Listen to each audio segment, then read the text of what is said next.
nice to meet you all, especially in this context. Good morning, Vietnam, and hello, colleagues and friends. Welcome to the first plenary session of Vietnam Education Symposium 2020. My name is Hằng Dương, a researcher of the University of Minnesota. In this webinar, I will serve as a chair and also lead the discussion after the presentations. With me today, there are three speakers. Dr. Keith Borden, Indiana University from the USA, Dr. Rana Dajani, Hashemite University in Jordan, and Dr. Chi Thanh Nguyen, we often known as Nguyen Chi Thanh, from the University of Education, Vietnam National University. And we also have Dr. Ha Ngo from University of New South Wales, serving as a moderator for our discussion or our session. So as you know from the booklet, the theme of our session now is collaboration in education, developing social sciences and promoting a learning society. We will spend around 15 minutes listening to the speakers and then having a discussion of around 10 minutes among the panelists. And then after that, I will open the discussion with the audience. So we would like you, the audience, to prepare your questions by either raising your hand or typing them in the Q&A function as you listen. Please make sure that you type your question in the Q&A function or Q&A box, not the chat function. So our first speaker today is Professor Keith Borden. He is a professor of curriculum and instruction and adjunct professor of history at Indiana University, where he prepares social science teachers and educational researchers.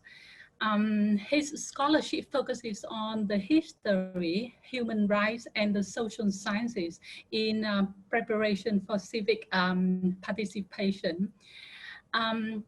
Dr. Keith Borden, can you hear me well? Yes, absolutely. Can you hear me? Wonderful. So thank you so much for sharing with us a very inspiring article that was published on Tia Sang magazine. The writings entitled Social Science Education, Innovative Forms, Enduring Concerns. So could you please summarize the key points of your writing for many of us who might not have a chance to read? Sure. I'm very happy to be with you here. I'll point out that it's pretty much bedtime for me, so I will try to look awake throughout the presentation. When we think about technology and the digital age and its impact on education, most discussions tend to focus on how to teach students and how the new age affects how we teach students, as well as on the new skills that they need. There's actually a lot less attention these days to what content knowledge students need. And sometimes people even imply that knowledge itself is an old-fashioned idea that's been made obsolete by modern technology. But regardless of new technological developments, education, and especially education in the social sciences, deals with some very old questions. And these questions require that students engage with knowledge, not just that they learn skills. So some of the enduring issues that people have faced for a very long time and that students still need to deal with are things like how some people exploit each other and how some people resist that, how some people compete for power or resources and how they drag others into their competition, how people use the environment and how they change it, why people move and what happens when they do, how to ensure that people have an adequate standard of living. These questions have been around for a very long time and they're not going away anytime soon. So in their lives now and as adults, students will be called upon to confront these issues through their own actions or through the public policies that they support. And curriculum has to be designed around these issues. Now, in the longer presentation, I talk about three principles for curriculum development. The first is that schools need to extend students' sense of benevolence so that they're willing to go beyond self-interest. And that means they have to understand the concrete circumstances of other people. The second principle is that they have to engage with the perspectives of people who are directly affected by public policies, by these issues, these enduring issues, so that they understand what people with direct knowledge of the situation think, and so that they can move beyond their own backgrounds and their own points of view. And then finally, they have to learn about the causes of social issues and the consequences of the policies that can be taken to address these issues. Because no matter how committed you are or how open-minded you are, you still have to know what happens when concrete things are done to address social issues. Now, it's important to recognize that all three of these principles require that students engage with knowledge. Knowledge of people's circumstances, knowledge of the perspectives, knowledge of the causes and consequences of social issues and policies. So, and obviously this is not a matter of memorizing knowledge, but of engaging with knowledge in order to extend benevolence, understand other perspectives, evaluate policy options. It also requires attention to very specific issues. So that is not general skills or competencies. I don't think education can make students more benevolent, but it can make them more benevolent about particular issues. I don't think it can help them better understand other perspectives in a general way, but it can help them understand other perspectives on specific issues. And so these are the things that schools are actually very well situated to do. Schools are very good at engaging students with knowledge, and they're very good at addressing specific topics. And these are the things that students need. Of course, modern technologies make all these things far easier in the past. It is now very easy to directly see the lives of people around the world, to hear what they think about things, to look at a massive amount of data on what happens in the social world. So all of these very traditional concerns are made easier by new digital technologies, but we shouldn't allow new technologies to distract us from the central purposes of education, and especially in the social sciences. Central purpose being what the US social educator Walter Parker refers to as the question of how we can live together justly. This is a question that goes back to Confucius and Aristotle, and it's something that students have to still grapple with today. So the main theme of my paper is that as we use new technologies, we have to keep in mind the deep and enduring issues that students need to be prepared for. So thanks. Great. Thank you so much, Dr. Keith Barton. So we will get back to many of your thought-provoking ideas about the role of social science education in relation to modern technology in our later discussion. So I would like to turn to our second speaker today, Professor Rana Dajani. Can you hear me well, Rana? Yes, I can. Can you hear me? Yeah, perfect. Yeah. Dr. Rana Dajani, she's associate professor at Hashemed University in Jordan. And Rana is one of the most influential women scientists in Islamic world and received many awards for her contribution to science and education. And you know, many of us in Vietnam already know Rana, who is the founder of We Love Reading, a community project that works to encourage children to read for pleasure and receive many global awards. Dr. Rana, this is a very great opportunity to have you in this setting. Thank you very much for joining us. I don't want to waste any more time because I know you are really looking forward to talking directly with the Vietnamese audience. So now the screen is yours. Thank you very much. Peace upon you all, or in Arabic we say Assalamu alaikum. I'm based in Jordan, and I want to say thank you to everybody in Vietnam and all the people from Vietnam all over the world who've made this conference happen, and all the wonderful people I've been working for the last two almost 3 years now And I want to say in Vietnamese, "Come on ban." I don't know if that's the right way of pronouncing thank you in Vietnamese. And we're so proud that We Love Reading is now in Vietnam, and in Vietnamese it's Chong Ta Yu Doc Sach, I think. Hopefully, I apologize for the mispronunciation. What I want to share with you is a summary of the presentation I had given earlier, which was recorded, and a paper that I submitted and should be coming out soon in your publication. So I'll summarize this in a few minutes, and then anybody can go and read and watch the presentation at their leisure.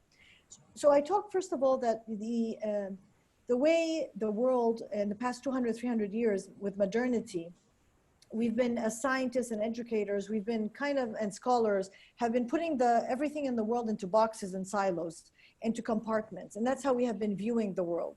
And now, ever more, as the more we understand what's going on around us, the more we realize how the nature and human being and human behavior cannot be put into boxes and compartmentalized. Everything is connected all together. And if we're gonna tackle anything, it has to be in a holistic way. So whether it's in our biology, the way we see how we used to, divide the animal kingdom and plant kingdom and bacterial kingdom, and now we see that these lines are getting very blurry. Whether the way we divide education at home, education in the school, education beyond school, and now what we're realizing that we are all lifelong learners, and that learning, there's no formal learning that stops somewhere and begins somewhere else. It's all connected and flows into each other. So the question then becomes, what should education look like? And looking at this, at education, this kind of holistic way, it makes us think that this is the future of education is being challenged. Keith before me mentioned, knowledge is at the fingertips of everybody on the internet. So the children and educators question, what is school for now, right? What is it for today? And then now with refugees and wars and natural disasters and not having enough education systems put in place, again, you say, how do I help these children to not lose their education and having a lost generation? And with COVID-19, this has become all over the world, right? So what is education today? So from this kind of start, what I propose in the paper and the talk is that we need to look at three things, right? I talk about 3 points. One is when we approach education, we need to approach it in a way that we look at the brain, right? We start from the brain. I'm a biologist in molecular biology, and we know that a huge part of the brain is actually involved in motor function.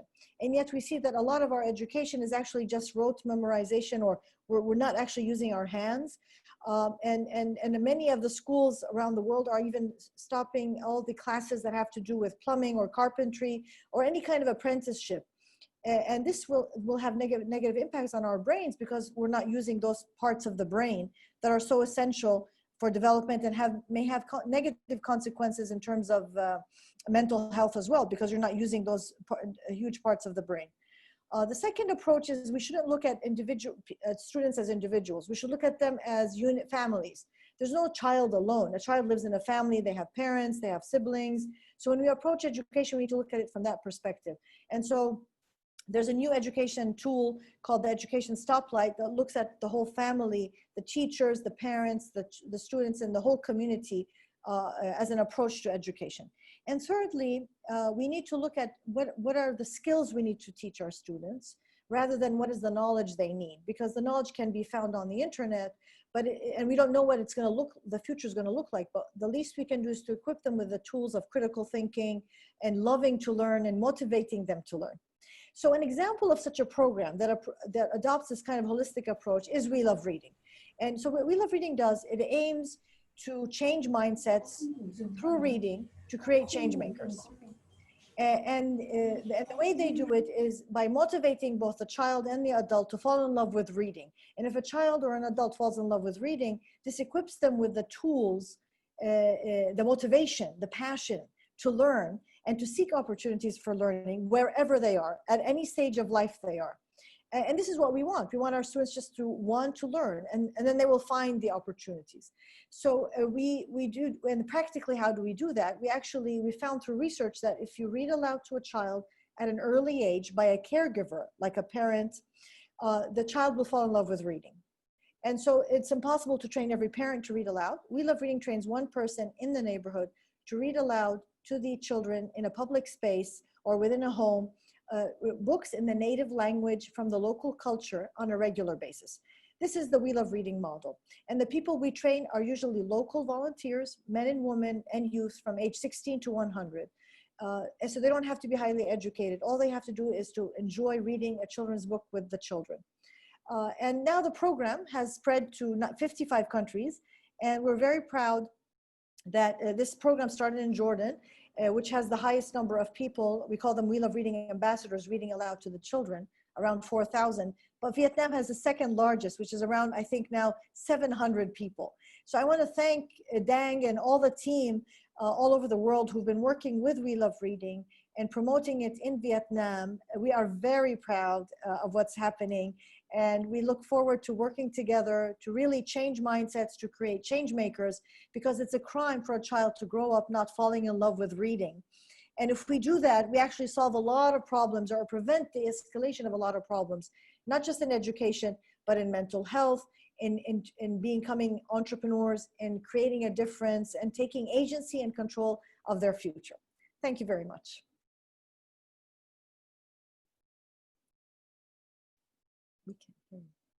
Chị Hạnh ơi, unmute chị ơi. Sorry, can you hear me well now? Perfect. Yeah. Can you hear? Okay, good, great. Thank you very much, Rana, for your wonderful talk. Yeah, I would love to get the audience engaged with your talk later in our later discussion. So now, last but not least, our third speaker today, Professor Chi Thanh Nguyen. He is the Dean of Faculty of Teacher Education at Vietnam National University, University of Education, as you are often called. Dr. Chi Thanh has extensive experience as a mathematics teacher, lecturer, and leader in both public and private educational systems. His research interests include technology in mathematics education, teacher professional development, and curriculum development. So let me pass the screen to Dr. Chi Thanh Nguyen with his presentation entitled Teacher Education in Some European Countries in the Context of the Fourth Industrial Revolution, Case Study and Lessons Learned for Vietnam. Can you hear me well, Dr. Chi Thanh? Okay, yeah, so thank you very much for the organizer for inviting me to this very significant for education in general and in Vietnam in particular. So my talk will present something about the teacher education model in Vietnam and around the world through some experience. And this presentation is result of a project done in my university, led by Professor Nguyen Quy Thanh, our rector. So due to the time, I could share some key point in my presentation. You can see the whole presentation in the VSE website. So my will structure into several point. The first introduction and the second about the teacher training in some country in the world. And we will focus on the teacher training at our university. And I think the Professor Quy Thanh have presented something at the keynote, at the opening keynote. And some I would like to do some proposal for Vietnam. Due to the time, we have only some minutes, so I would like to focus on the second and the fourth point. So to have a common understanding about the teacher education, we in general talk about the two main modern in the teacher education training in the world. That is the consecutive model. That means after obtaining a bachelor or Bachelor of Science degree or equivalent, students study at the Faculty of Education for 1 year's program, or 2 years depending on the university. And the second model is a concurrent or parallel models. The student will study for BA or BSc degree at university simultaneously to complete the requirement for BA, which is usually over a 4-year period. And also in general, when we talk about the teacher education curriculum, we talk about the 4 main elements. The first about the general knowledge. For example, in Vietnam, students have to learn about the Ho Chi Minh ideology or history of Communist Party. The second thing is educational knowledge. For example, psychology or educational sciences. And the third thing is about the subject knowledge. For example, a math school teacher in the future, this person have to learn some very element content in mathematics. For example, algebra, geometry, or calculus. And the fourth and very important thing is about the practical. That means students have to pass some time in school to do some observation or also some teaching. And the third thing I would like to share here is about the TPAC model in the teacher education curriculum. That means we have to combine the 3 main content, the 3 main area content. The first about the content knowledge, and the second is about the pedagogical knowledge, and the third is about the technological knowledge. And as we all know that in the context of the 4th industrial revolution, we have to focus so much on the technological knowledge. So after doing some research about the teacher education model in the world, we have to we have some lesson learned. The first is that many countries combine both the 2 training models that I mentioned previously, and the second thing is that the admission is very from country to other. They can select students from the national examination or only by the evaluation of the record. And the third thing is about the practice period at the school. It's very long, about 1 year, and divided into several stages from the first stage, first year to 4th year of the training at university. And also after graduation, students must go through an apprenticeship period with an experienced teacher. And in some countries, after the experimental period, teacher need to take an exam to get a practice certificate or to be appointed at school. And the content of program emphasize pedagogical skill, focusing on the TPAC model that I mentioned above. So we have also do some comparison between Vietnamese teacher education model and some country, and we focus on several points for the admission model, duration, and readiness. And I would like to focus in the readiness. In the other country, newly graduate teacher can access the work immediately due to the good training and good quantity. But in Vietnam, teacher who have just graduated from the school university, they have a lot of difficulty to get acquainted, to be able to integrate when with the course, because of the, I think that due to the very short time for the practical and also for the skill training at university. So from that, we would like to present something related to Vietnamese context nowadays. And you all know that in 2013, the Communist Party have issued the National Resolution 29, and for the basic and comprehensive renovation of general education. And also after that, the Assembly, National Assembly have also issued the resolution 88, and the government have also issued the resolution 44, all for the to create administration and also the condition for the basic and comprehensive renovation.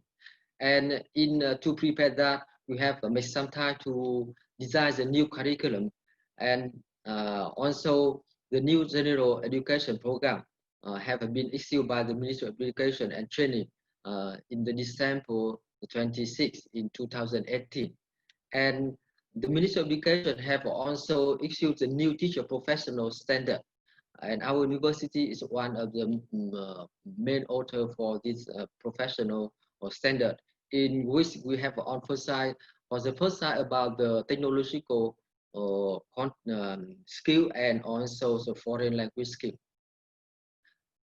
So from this study, and our study have made some proposal for Vietnam. We think that in the future, the secondary teacher need a master degree.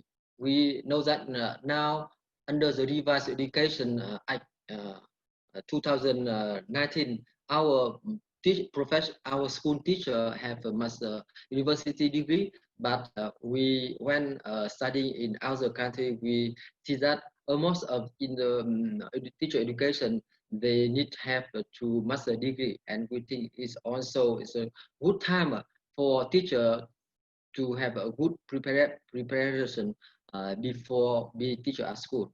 And we think also the training in the should focus on skill. In the second presentation made by Rana Dashani, she also mentioned about the skill that which is very important that we have to educate for our children. And also the period of pedagogical practice need to be prolonged. Nowadays in the Vietnamese teacher education institution, they have about 8 weeks, and we think that it's not very enough time for our teacher. And for the four industrial revolution context, we think that we have to focus on the using technology in our teaching, and especially according to blended learning and flipped classroom. So we think also that the teacher after graduation, they have to pass some time for apprenticeship with experienced teacher at school, and after that they have to pass examination to get a pointer for the being a teacher at school. So it is some main point for our study, and I think if you have any questions, so do not hesitate to ask me, and I'm very happy to answer to you. Thank you very much.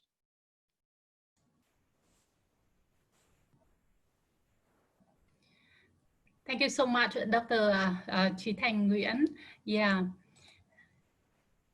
Thank you. Thank you. So now I would like to invite the panelists to respond to each other by asking questions or maybe commenting on the ideas that each of us has shared. So we have around 7 to 10 minutes for this part. So I am the moderator, Dr. Moha, is helping me collect questions from the audience.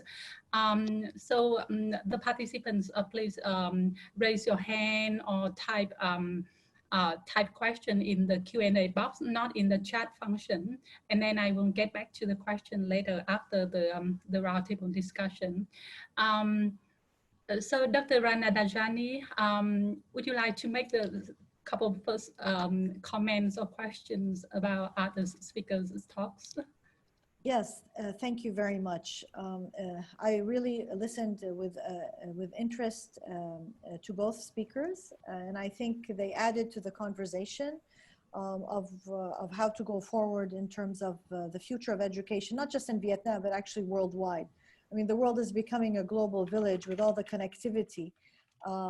And so we can really learn from each other, from different solutions, because what unites us is that we're all human, and our basic human biology is the same. But I think the trick is how do you achieve a balance between what is it that unites us all, and yet how do we pay attention to the differences between us and celebrate them, and respect the differences, and allow every community or every culture and every society because they know better the challenges that they face, to come up with solutions that can help them address those issues. And also I wanted I mean, Keith talking about social sciences and the importance of preparing teachers and about respect. I think these are fundamental issues that are not being addressed enough. And I speak coming from the Middle East, and I think this is the case in many of the emerging countries, is that they focus a lot on STEM, meaning engineering and medicine and science, which is very important. I'm not going to say that they're not, but we tend to forget the importance of the humanities and social sciences, because a community and a society cannot develop if you don't have both. And what I see is the whole world going towards STEM and forgetting the humanities. So I mean, I'm a staunch supporter of social sciences and humanities and sending our brightest to those fields so that they can help develop a future for all of humanity. So I'd love to hear your thoughts on that. Wonderful. So you would like to have your question addressed by possibly by Dr. Keith Barton? Yes. Yes. Okay, so please, Kate. I think it's a really interesting observation. And, you know, you started your talk with the observation that we tend to silo knowledge and that's not really useful. And, you know, I think that the points you've just raised are another example of that, because when I think about some of the most important social science issues, take, for example, climate change. Well, it's a social science issue, but you can't understand it without the sciences as well. And to pretend that science and social sciences and humanities and literacy are separate things, it just reinforces this unproductive, you know, kind of siloing of knowledge, because we need all of them. And it's not just that we need a part of all of them, we need them together and at the same time. What about you, Dr. Chi Thanh Nguyen? Can you share with us some of your thoughts about the issues raised by Rana? Yes, yes. So I have a, yes, I can talk. Do you hear me? Sure. Yes. So I have already sent a question to Rana Dazadi for presentation. I think it's very interesting because, and also now in a lot of Vietnamese school, especially for in the urban area like a big city, we have also integrate for the you know, reading, loving reading for children. And also one of the information that I would like to share with you, that in for the last PISA assessment that compiled by 3 areas: mathematics, science, and comprehension. So Vietnamese students have also get a good result for the reading comprehension.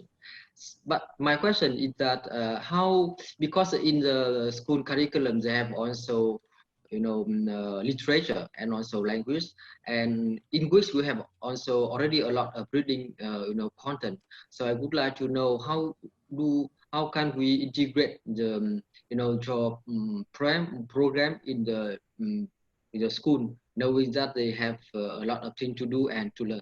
Thank you very much. That's a very important question that you raised. I mean, our teachers are already, you know, overburdened. They're not compensated enough, and to add more to them is not going to help. And that's why actually We Love Reading is not a school program. We Love Reading is a community-based program. In a way, it's a substitute for the parent. So in an ideal world, you'd want every parent, even when the mother's pregnant, as early as that, to start reading aloud to the child, because we know that as the brain develops and the neurons create connections, there becomes an association between the feeling of security, happiness, and safety with reading that stays with the child growing up, even when they're adults. So when you're an adult and you're happy, you like to read, or you're sad, you like to read, it gives you this good feeling. So what We Love Reading does is that it trains these adults in the community to gather the children outside the school and read aloud to them as early as possible. And many of them are actually parents, so they're reading aloud to their kids. And so this creates inside the child this motivation to want to read, and therefore want to go to school, want to access information, to unlock that magic so that they have fun. So We Love Reading is not about education, quote unquote, in the traditional sense. It's about having fun, pure fun. And so that's why you would do the ideal situation is to do it in the community. Now, having said that, we've had many of our ambassadors, these adults that we train to read aloud, many of them are actually teachers. And so one way of introducing We Love Reading into the school system is to train the teachers and the administration, is that this is something about fun. There's no homework. There's no following up on the student. The teacher, you don't even have to, you should not even make the teacher accountable. It's about this 15 minutes of pure joy right? And so in that way, it wouldn't be a burden. It would actually be like a time out and having fun. But it's very difficult to create this kind of fun time inside a school, because in our minds, the students' minds, the teachers' minds, school is formal. School is about, you know, you have to deliver, you have a homework, you're accountable. So it's not easy to introduce it in the school in that sense. That's why we say, do it in the community, have fun, and then the children will want to go to school, even if it's the worst school, even if it's the worst teacher. They don't care. They love to read. They've fallen in love. So they will survive all that, and they will become the future generation. So it's about, if you change one generation, those will be the adults in the next generation, the future parents, the future teachers, who already have that passion and will change how things are done. Thank you. Thank And you by very the much. way, Yeah. this makes sense today when there's no school, right? There's no school, everybody's at home. So let's work on motivating the kids to want to learn rather than it being a chore.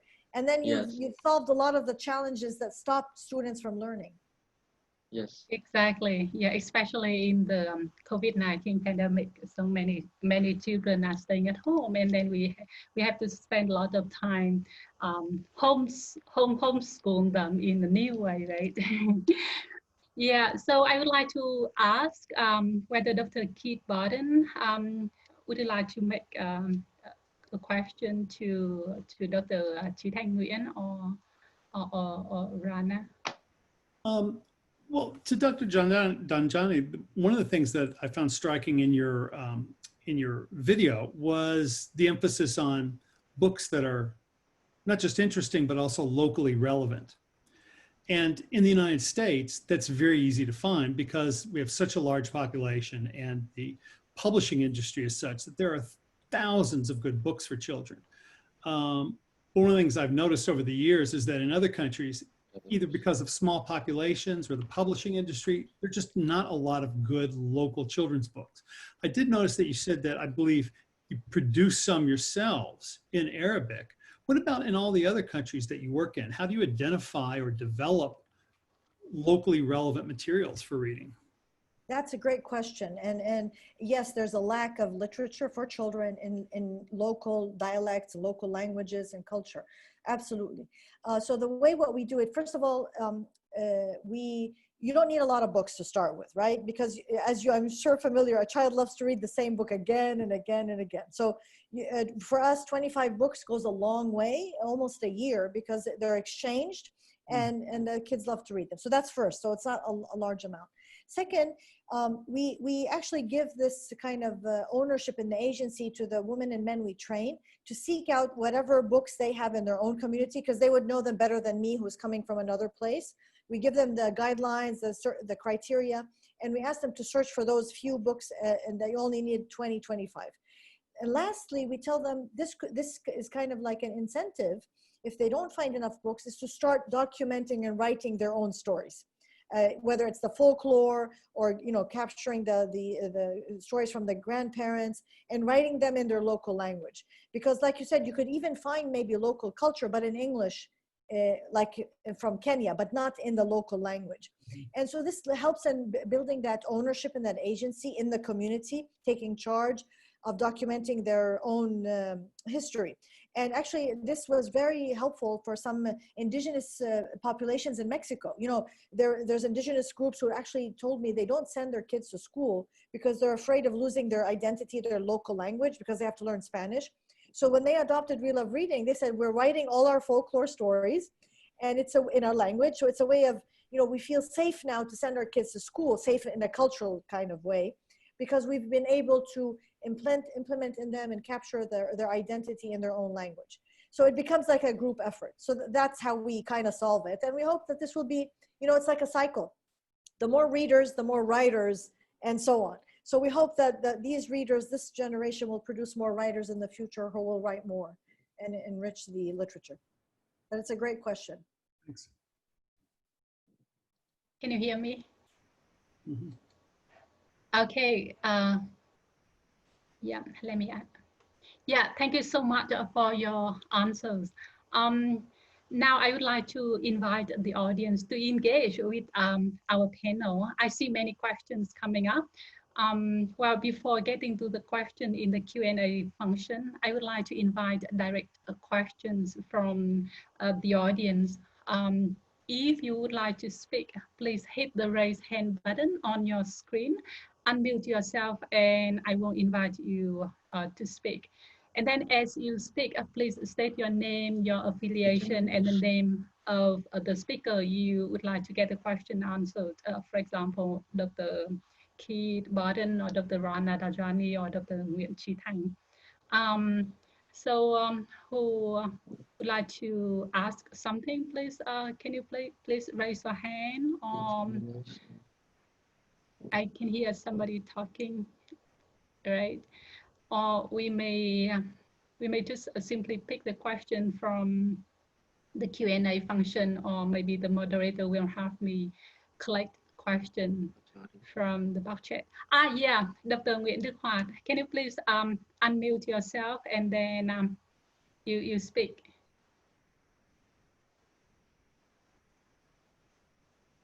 Thầy có nghe thầy không ạ? Can you please unmute yourself? Yeah, perfect. Yes. Right. Thank you. So, can you say your name and your affiliation? Yes, first of all, I'd like to introduce myself. I'm Đức Hoạt Nguyễn, just in Vietnamese, just call me Hoạt, and I've been in the teaching of English for more than 40 years, and actually I'm now retired lecturer, and I'm now providing supervision for both PhD and MA students, especially in the area of learning theories and TESOL. So my main specialty is in social linguistics, so that has something to do with the social studies. So I'm very interested in Professor Keith Barton's speech, and I share your view that one of the main challenges of social studies in a school now is to prepare our students not only to become the responsible citizens of one own society or country, but with the integration of the world economy and in many aspects of life, including the coronavirus has taught us a lesson. As this world is too small, we are connected. We are living in an interdependent world. But when I see that a lot of people still die from the virus in the United States, I see that there must be something wrong somewhere. Maybe because of a lack of understanding of the social issues, and sometimes the overemphasis on the self-interest. Quite share your view. The people are only concerned about individual liberty, sometimes at the expense of community safety. So I don't know, is it the responsibility of the social science or anything wrong somewhere in the teaching or delivering, or we just stop delivering concepts instead of turning it into action? And this action not only confined to one nation, but it should be extended into what we wish for, the global village. But I don't think that our students and even our citizens are well prepared in understanding, and even in attitude, like you call for benevolence. I like that word, but I would like to use the word empathy. You must have empathy. If you want to see the world as a small village, you must act responsibly. But unfortunately, many of global issues are not addressed adequately. Thank you so much, Dr. Nguyễn Đức Hoạt. Yeah. That is just my first comment, but my main question is, in social sciences, unlike in natural science, most of the social contracts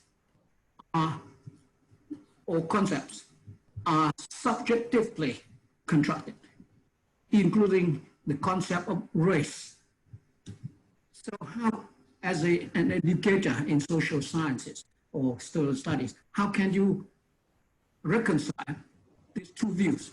Once, on the one side, cultural relativity, on the other side, universality.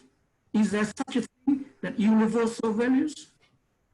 If the answer is no, then we have to ask the question, is the viability of globalization questionable?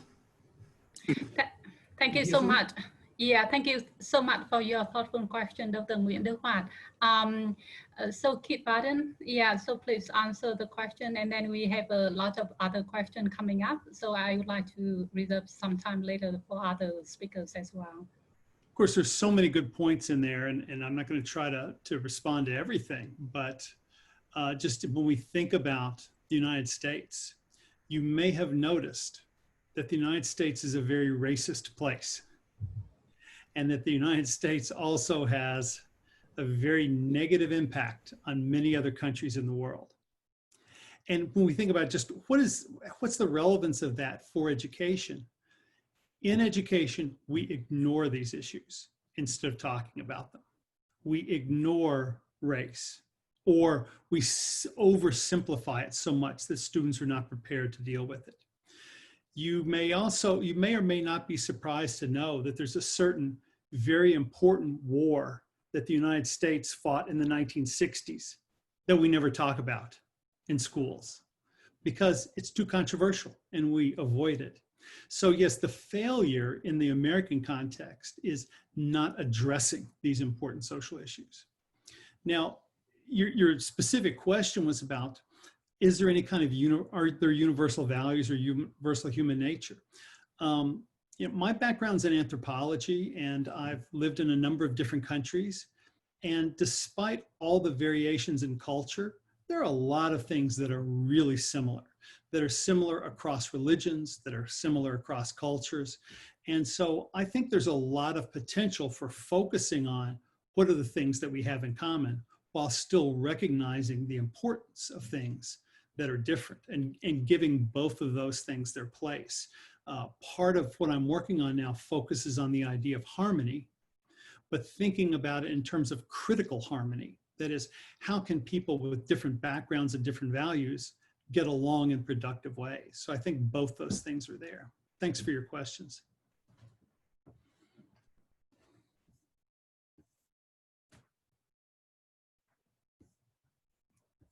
You're muted. Thank you, Jihan.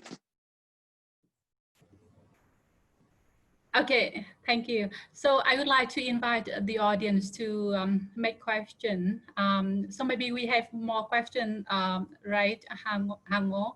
Can you please help me collect questions from those who already typed some question before? Can you please unmute yourself? Yeah. Yeah, can you hear me okay now? Yeah, we have quite a lot of questions actually. First, I have collected here a few questions for Dr. Rana first. So first of all, could you please share some of your experiences or examples about the challenge when you spread the model of reading to other countries, particularly in countries that, well, have a strikingly different in culture? Thank you. You're welcome. Yeah, thank you. I've been reading the questions. So these are great questions. Thank you everybody for actually posing them. So the challenges that we face as We Love Reading spreads in different cultures and contexts is actually talks to the point that was brought up by Keith and Dr. Holt. How do you make that balance? And the secret sauce, as we like to say it, is that We Love Reading, first of all, the way it was developed, in a way it was like natural evolution, or now we call it human-centered design. It was just locally trying to solve a local problem. and spending a long time in the community, in my community, working on my people, trying to find a simple solution. So from a scientific point of view, it was like reducing it to the most simple formula, the empirical formula, and it still works. And apparently that's a hallmark of successful programs, that they are very, very simple. So We Love Reading has been able to spread because it's only one adult in the neighborhood. Doesn't have to be highly educated, only to read a children's book. Even they don't have to read it. If they can make up from the pictures the story, then that's fine. And they have to be local, inside the neighborhood, so nobody has to travel or anything. And they have to be trusted by the kids. And all you need is one for the whole neighborhood. So those elements makes it so simple that it can be replicated and has been replicated in many places. So number one is simplicity. Number two is this adaptability. The person who starts it is reading in their local language and from the local culture. So this adaptability, and she chooses the place she wants to read aloud. So in Jordan, we do it in the mosque or the church, and it could be under a tree. It could be in a community-based center, anywhere. So it's the ambassador, she chooses the place. She decides what time. She decides what day of the week, because she knows best. So this is the adaptability, the second important point. And the third one is this ownership, this agency. She owns, or he, whoever's starting the program, they own the program. And so they get all the credit from the community. The community doesn't know about us. We're in the shadows. They only know this wonderful woman or wonderful guy who started reading aloud in the neighborhood, who's making, this tremendous impact on the kids and the community. So this incentive helps them become leaders and very proud, which actually leads to the point that was raised about social responsibility. So what we've found is that these We Love Reading ambassadors who are reading aloud to the kids have actually become leaders, many of them women, in their communities, and they've gone beyond and discovering their inner potential, saying, if we can read aloud to kids and change them, what else can we do? So they discover, some of them have found better jobs, created their own businesses, or even started tackling local problems, such as the environmental, or doing activities for kids and so on. So this ownership agency is very important, and we've been able to help through our program for these people to find their voice, literally and figuratively. Thank you so much. Do we have any other question for other speakers? Yeah, sure. I also asked other speakers, Kate and Chi Thanh, Anh Thanh, to address some of the question in the Q&A to save time.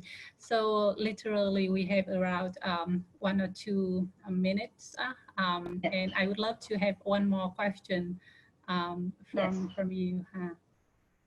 Yes, there's another question for Dr. Nguyễn Chi Thanh. So here is the question. Do you think the research skill is needed for teacher education program? Sorry, could you repeat that? Yeah, sure. Do you think the research skill is needed in the teacher education program? Yes. Okay, thank you very much for this interesting question. So firstly, I would like to talk about for the new curriculum issued by Ministry of Education. We have defined for the first time for 3 common competencies. Is that self-study, and the second is problem solving and creativity, and the third thing about the communication and collaboration, and 7 other competencies, including for the research skill. And we know that in our university, for our curriculum, we have some subject related for the research skill, because we think that is very important, not for the teacher. The teacher, when teacher would like to teach when a subject, teacher should study about this subject. And second thing, the research skill is needed not only for the teacher, but also for our student, our future citizen. So I think the research skill is very important to be educated to our children. Thank you.